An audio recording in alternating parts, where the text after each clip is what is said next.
Bienvenue sur Vivre en pleine conscience. Si cela n'est pas déjà fait, abonne-toi afin de ne plus louper aucune vidéo et active la cloche de notification pour être prévenu dès la sortie d'une nouvelle vidéo. Et n'oublie pas, la vie se passe ici et maintenant, alors profite de l'instant présent. Ramana Maharshi.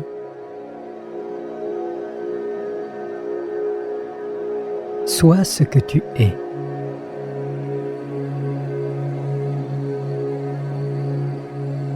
Chapitre 13.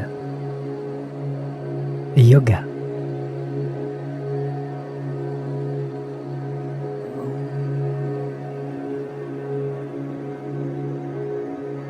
Yoga implique une division préalable et l'union ultérieure de quelque chose avec quelque chose d'autre. Mais qui est relié à qui? Si vous l'admettez, cela veut dire qu'il y a quelque chose en dehors de vous. Mais le soi est votre fond intime et vous en êtes toujours conscient. Cherchez-le et soyez-le. Cela va alors se dilater à l'infini et il ne sera plus question de yoga. Qui est séparé? Découvrez qui subit la séparation. C'est cela le yoga. Le yoga est commun à toutes les voies. Le yoga n'est rien d'autre que cesser de penser que vous êtes différent du soi ou de la réalité. Tous les yogas, karma, jnana, bhakti et rajas, ne sont que des voies différentes adaptées à des individus ayant des modes d'évolution différents.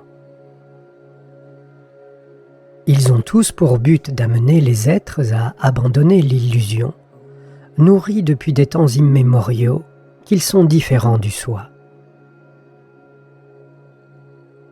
Il n'est pas question d'union ou de yoga dans le sens d'aller rejoindre quelque chose, quelque part, car nous n'avons jamais été et nous ne pouvons pas être séparés du soi.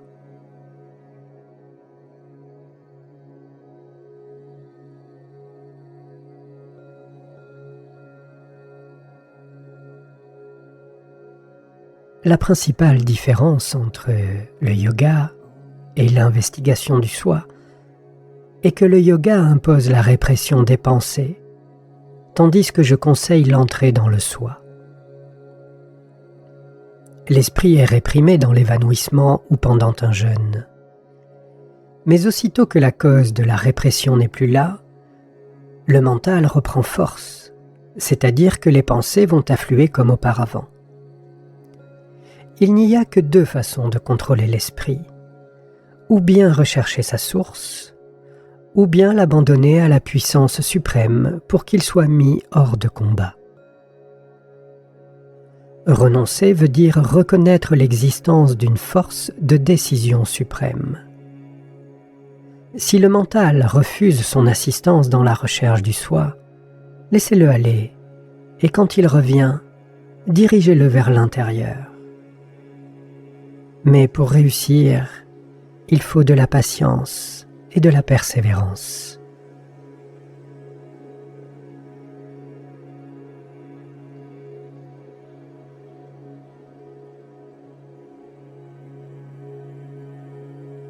Le contrôle de la respiration n'est qu'une aide pour plonger au plus profond de soi-même.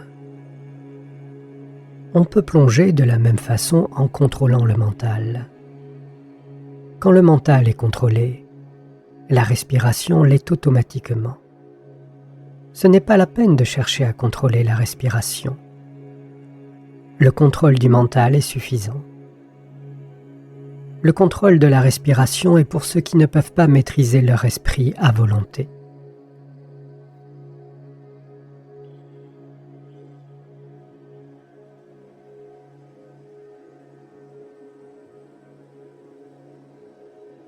Mais en l'absence d'investigation et de ferveur dévotionnelle, on peut essayer, comme sédatif naturel, le contrôle de la respiration. C'est la voie du yoga. Si pour une raison quelconque la vie est en danger, tout va se centrer sur le sauvetage de la vie. Si la respiration est contrôlée, l'esprit est incapable de s'évader. Ce repos de l'esprit se poursuit pendant toute la durée du contrôle. Tant que l'attention est tournée vers la respiration, elle ne s'investit nulle part ailleurs. La source de la respiration est la même que celle du mental. L'affaissement de l'une entraîne automatiquement l'affaissement de l'autre.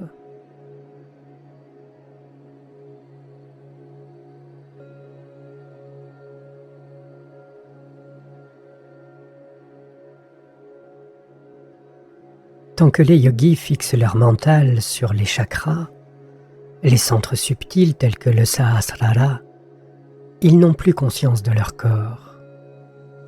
Aussi longtemps que cet état se prolonge, ils paraissent être immergés dans une joie profonde. Mais quand l'esprit émerge de cet état de tranquillité et redevient actif, il reprend ses activités habituelles. À cet effet, chaque fois que le mental se tourne vers l'extérieur, il vaut mieux l'entraîner à des pratiques telles que dhyana, la méditation. Il peut à ce moment-là atteindre un état d'équilibre entre extraversion et introversion.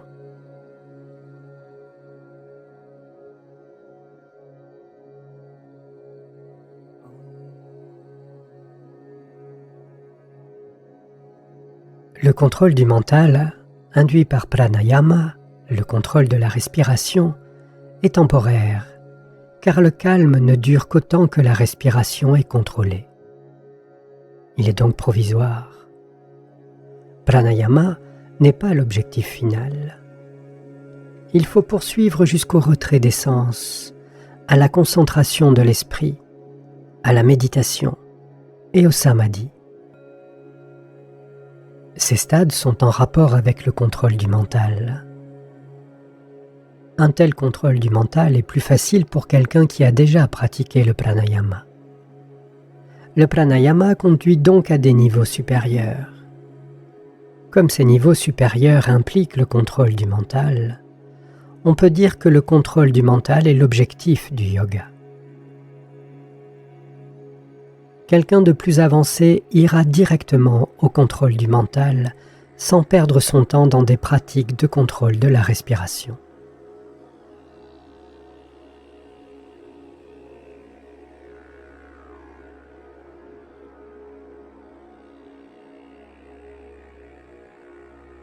On distingue 3 phases dans le pranayama: l'expiration, l'inspiration et la rétention.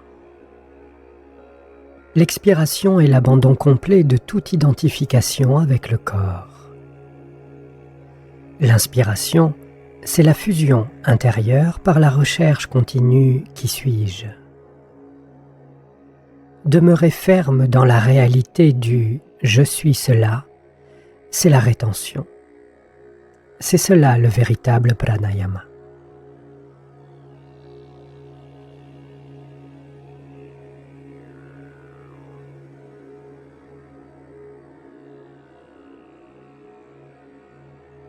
Certains ont pu lire ici ou là que dans les premières phases de la méditation, on peut se concentrer sur la respiration, c'est-à-dire sur l'inspiration et sur l'expiration, jusqu'à ce qu'on atteigne un certain niveau de calme mental. On peut alors plonger dans le cœur pour rechercher la source du mental. Ce qu'il faut, c'est d'une façon ou d'une autre tuer le mental. Ceux qui n'ont pas la force de suivre la méthode de l'investigation peuvent adopter le pranayama comme moyen de contrôler le mental. Il y a 2 sortes de pranayama: contrôle et régulation de la respiration ou simplement observation de la respiration, qui est la méthode recommandée par le Bouddha.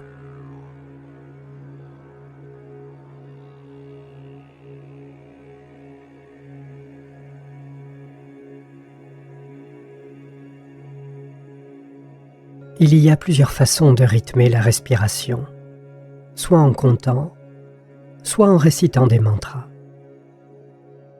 Tous ces moyens n'ont pas d'autre finalité que le contrôle du mental. c'est tout. Observer la respiration est aussi une forme de pranayama.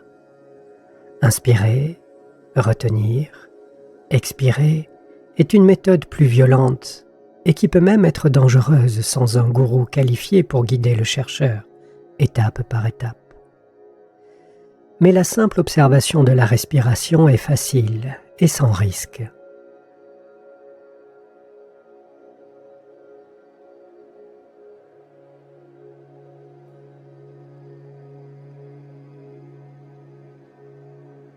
Ne pensez pas que la manifestation du pouvoir de la Kundalini est réservée à un certain type de pratiquant. Qui n'a pas le pouvoir de la Kundalini? Quand la nature véritable de ce pouvoir est connue, on l'appelle conscience ininterrompue ou encore effusion du jeu. Le pouvoir de la Kundalini est présent chez tous, quel que soit le chemin suivi. Seul le nom diffère.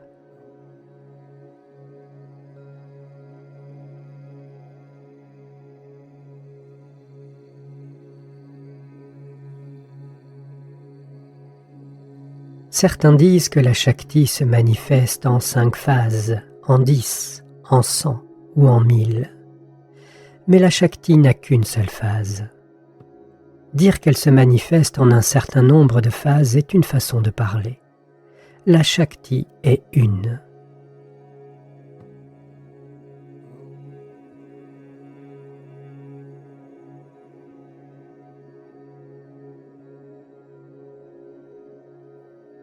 Le jnani peut aider ceux qui suivent la même voie que lui, mais aussi ceux qui suivent d'autres voies comme celle du yoga. Il peut aider les gens, quelle que soit la voie suivie. C'est comme dans le cas d'une montagne. Le jnani est au sommet de la montagne. Il peut suggérer de monter par le chemin qu'il a lui-même emprunté. Certaines personnes peuvent aimer ce chemin, d'autres pas. Si ceux qui ne l'aiment pas ne se voient pas proposer d'autres alternatives, ils ne vont pas pouvoir grimper. Le jnani peut aider ceux qui suivent une voie particulière, quelle qu'elle soit. Les voyageurs qui sont au milieu du chemin peuvent ne pas connaître les avantages ou les désavantages des autres voies. Mais celui qui, ayant déjà atteint le sommet, y est assis, observe ceux qui grimpent venant de toutes les directions. Il peut donc du sommet leur dire d'aller un peu de ce côté-ci ou de ce côté-là pour éviter les embûches. Le but est le même pour tous.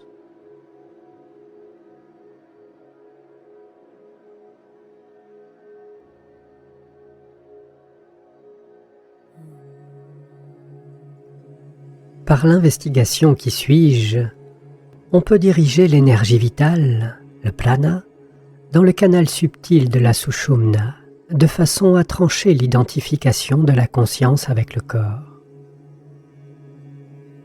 Le yogi peut certainement avoir comme objectif de faire s'élever la kundalini dans le sushumna. Le jnani peut ne pas avoir le même but. Mais tous les deux arrivent au même résultat, celui d'envoyer l'énergie vitale dans la sushumna et de trancher le nœud entre la conscience et le corps. Kundalini n'est qu'un autre nom pour le soi, ou la puissance, Shakti. On en parle comme si elle était à l'intérieur du corps parce que chacun de nous se conçoit comme limité par son corps. Mais en réalité, elle est à la fois à l'intérieur et à l'extérieur. Elle n'est pas différente du soi, ou de la puissance, Shakti, du soi.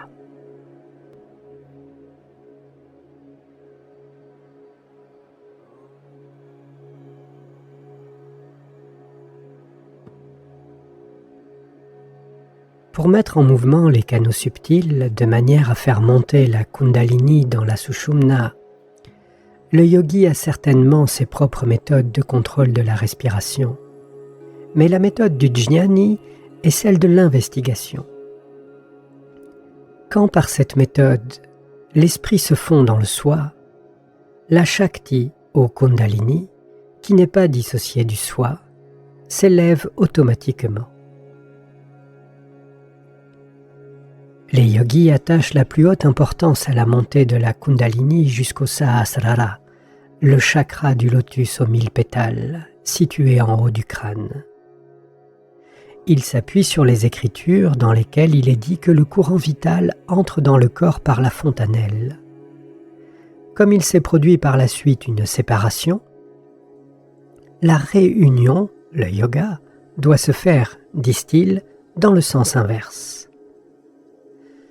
Leur idée est que la pratique du yoga permet de rassembler le prana. Lorsque ce dernier est entré dans la région de la fontanelle, le yoga est achevé. De notre côté, les jnani font remarquer que le yogi admet l'existence du corps et sa situation d'altérité par rapport au soi. Ce n'est que si ce postulat est admis au départ que le yogi peut conseiller de s'appliquer à la réunion par la pratique du yoga. En fait, le corps se situe dans le mental, qui a lui-même son siège dans le cerveau. Les yogis admettent que le cerveau fonctionne grâce à une lumière empruntée à une autre source, ce qui ressort de leur théorie de la fontanelle. Le jnani va plus loin. Il argumente que si cette lumière est empruntée, elle l'est à sa source originelle. Il faut donc aller directement à cette source qui est le cœur, le soi. Le soi ne vient pas de quelque part pour entrer dans le corps par le haut de la tête.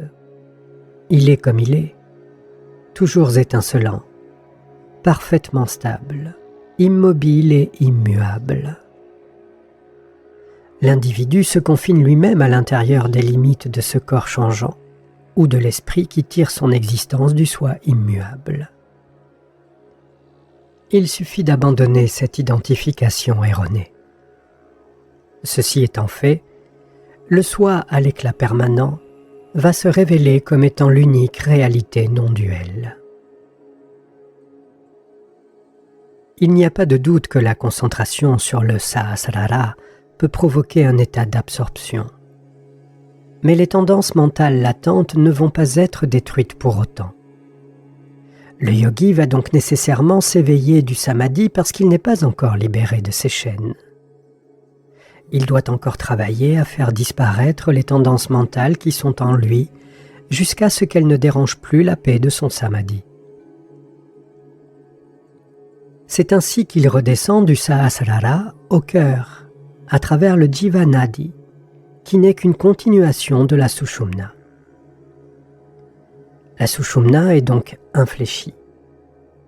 Elle part du chakra le plus bas, remonte le long de la colonne vertébrale jusqu'au cerveau, d'où elle s'infléchit vers le bas et se termine dans le cœur. Quand le yogi a atteint le cœur, le samadhi devient permanent. Le cœur est bien le centre ultime.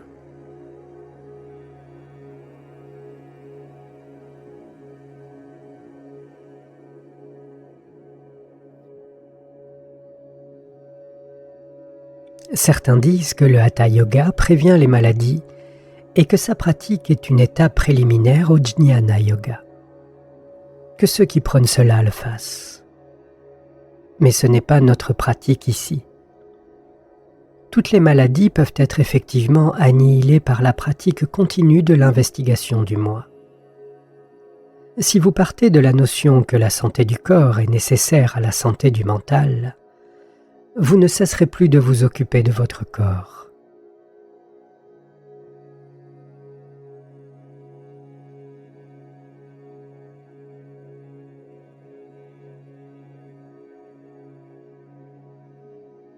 Vous me demandez si vous pouvez faire du Hatha Yoga à votre âge avancé. Mais pourquoi pensez-vous à tout ça ? C'est parce que vous pensez que le soi est extérieur à vous-même que vous le désirez et essayez de l'obtenir. Mais n'existez-vous pas depuis le début ? Pourquoi voulez-vous vous quitter vous-même et courir après quelque chose d'extérieur ?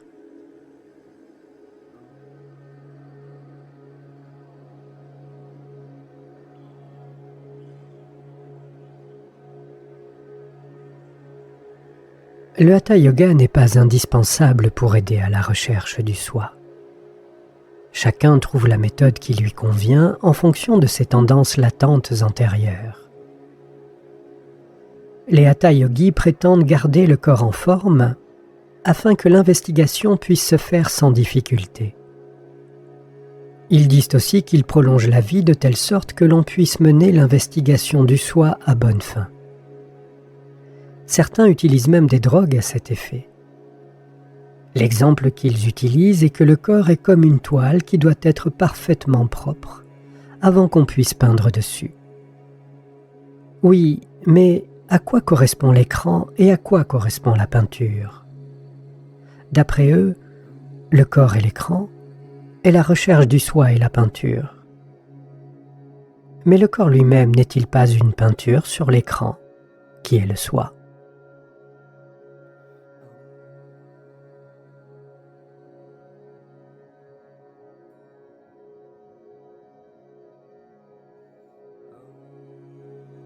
Il est pourtant dit que le Hatha Yoga est une aide, et même de grands érudits versés dans le Vedanta en poursuivent la pratique.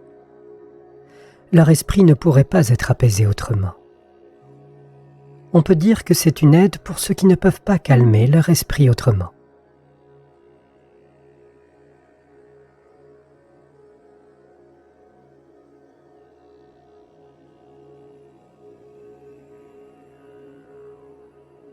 Les écritures du yoga mentionnent un grand nombre de postures avec leurs effets.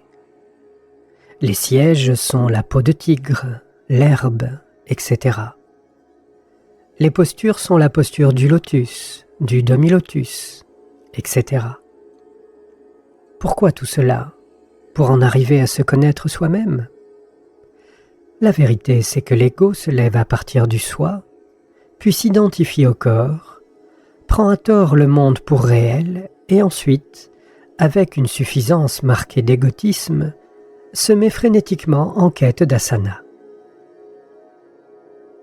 Une telle personne ne comprend pas qu'elle est elle-même le centre de tout et la base de tout. La posture permet une assise ferme. Où et comment peut-on rester ferme ailleurs que dans son état véritable? C'est cela la posture véritable. Atteindre la stabilité consiste à ne pas s'écarter de la certitude que la base sur laquelle repose l'univers n'est rien d'autre que le soi.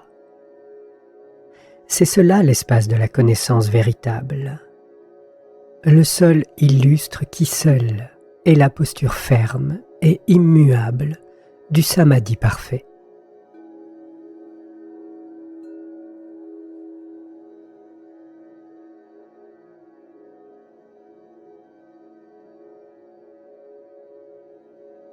Vous souhaitez savoir dans quelle posture Bhagavan est assis ordinairement?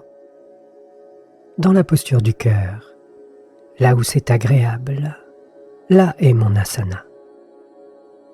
On l'appelle Sukhasana, la posture du bien-être. Cette posture du cœur est paisible et procure le bonheur. Pour celui qui est assis dans cette posture, il n'y a pas besoin d'autre asana.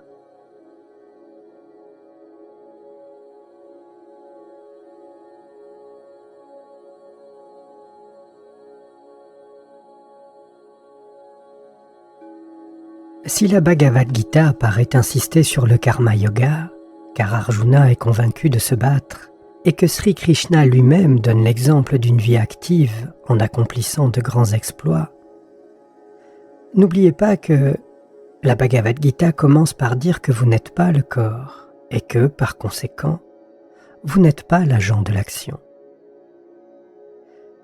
Cela veut dire qu'il faut agir sans penser qu'on est soi-même l'agent de l'action. Les actions vont se poursuivre, même dans l'état sans ego. Chaque personne est venue à la manifestation dans un certain but, et ce but sera accompli, qu'elle se considère comme l'agent de l'action ou non.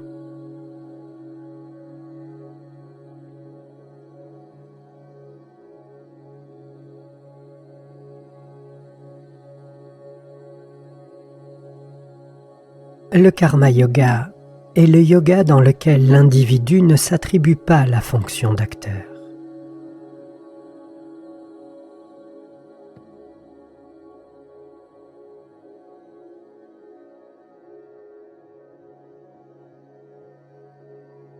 Mais si l'on reste tranquille, comment l'action s'accomplira-t-elle, me direz-vous?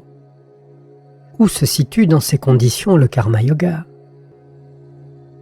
Comprenons d'abord ce qu'est le karma yoga, à qui il appartient et qui est l'acteur. En analysant ces termes et en cherchant leur sens profond, on est conduit à demeurer, en tant que soi, dans la paix. Cependant, même dans cet état, les actions vont se poursuivre. Alors vous pourriez demander, mais comment les actions vont-elles se poursuivre si je n'agis pas? Qui pose cette question? Est-ce le soi ou quelqu'un d'autre? Est-ce que le soi est concerné par les actions? Il est évident que c'est quelque chose d'autre, différent du soi. Il est donc clair que le soi n'est pas concerné par les actes et par conséquent, la question ne se pose pas.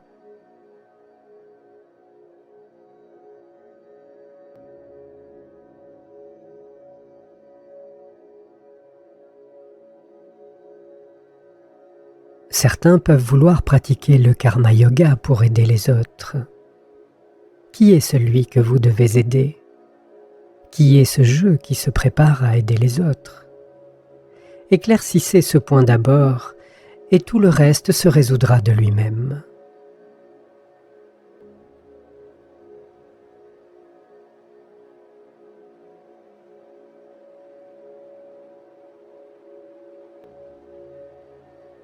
Vous devez donc réaliser le soi. Et votre propre réalisation peut être une aide pour les autres. C'est même le plus grand service que vous puissiez rendre aux autres. Mais en réalité, il n'y a personne d'autre à aider, parce que l'être réalisé ne voit que le soi. Il est comme l'orfèvre qui ne voit que l'or quand il évalue dans des bijoux en or. Quand vous vous identifiez à votre propre corps, nom et forme sont présents. Mais sitôt que vous transcendez la conscience du corps, le reste disparaît. Celui qui est réalisé ne voit pas le monde différent de lui-même.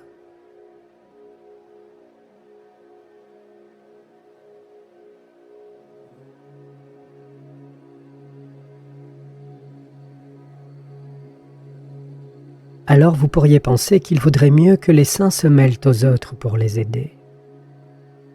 Mais il n'y a pas d'autre à qui se mêler.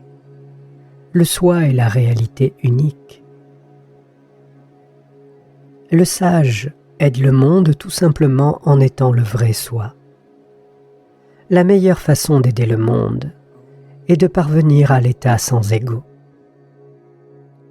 Si vous êtes très désireux d'aider le monde, mais si vous ne pensez pas pouvoir le faire en parvenant à l'état sans ego, alors abandonnez à Dieu tous les problèmes du monde en même temps que les vôtres.